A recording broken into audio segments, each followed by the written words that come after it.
आणि 10 वर्षांनंतर करी रोडचा पूल सुरू झाला, मात्र या ठिकाणी पदपथ नसून प्रवासी नागरिकांची मोठी गैरसोय होतीये।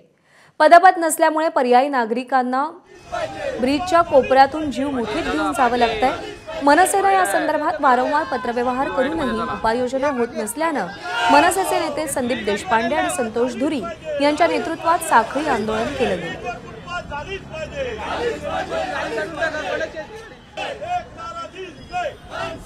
10 वर्षानंतर करी रोडचा ब्रिज चालू झाला, मात्र या ठिकाणी पदपथ नसल्या कारणाने मनसेने आक्रमक भूमिका घेतलेली आहे। आणि या ठिकाणी माझ्यासोबत बोलण्यासाठी संदीप देशपांडे आहेत। काय सांगाल, 10 वर्षानंतर हा ब्रिज ओपन झाला? 10 वर्षानंतर ब्रिज ओपन झाला, पण अजूनही आपण बघितलं तर इथे फुटपाथ नाहीये। आज लोक आपण बघताय चालतात, साईडनी चालतात, रोडवरनं चालावं लागतंय।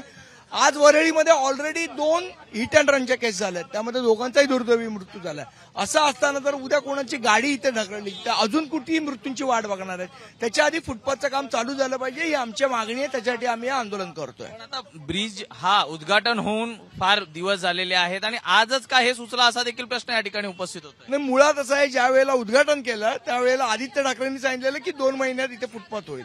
आज त्या गोष्टीला सुद्धा 8 महिने झाले, अजूनही फुटपाथ होत नाही, म्हणून आम्ही या आंदोलनाचा मार्ग स्वीकारलेला आहे। आज शांतिप्रिय पद्धतीने आंदोलन आपण साखळी पद्धतीने करत आहात। जर का ही पूर्तता झाली नाही तर पुढे काय असणार आंदोलनाचं स्वरूप? मग आम्हाला जो ब्रिजचा चीफ इंजिनियर आहे त्याला आधी कसा खड्ड्यात उभं केलं त्याचं इथे साईडला उभं करावं लागेल।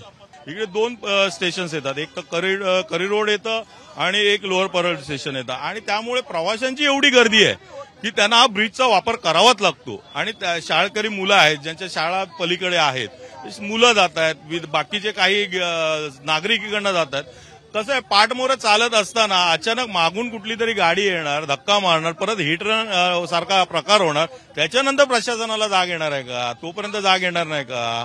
म्हणजे कोणाचा तरी बळी गेल्यानंतर जाग येणार आहे का? तर आमची मागणी ही आहे की आज आम्ही एक शांततेत साखळी हे करतो, आंदोलन करतो आहोत की आम्ही एक प्रतिकात्मक फुटपाथ अशी दाखवलेली आहे, जी यांनी रेलिंग केलेली आहे। तुम्ही बघत असाल, रेलिंगच्या आतमध्ये पण ओला उबेरच्या गाड्या लागतात, लोकांना बाहेरून परत यावं लागतं। या गोष्टी अशाच चालणार का? प्रशासनाला जाग तरी कधी येणार आहे? जर का प्रशासनाला अजूनही जाग नाही आली तर मनसे स्टाईलने उत्तर देणार का? आमची मनसे स्टाईल तुम्हाला तर सगळ्यांनाच माहिती आहे।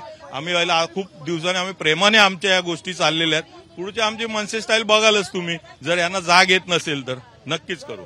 अजित कदमचा मी सूरज सावंत, एबीपी माझा, मुंबई। एबीपी माझा, उघडा डोळे बघा नीट।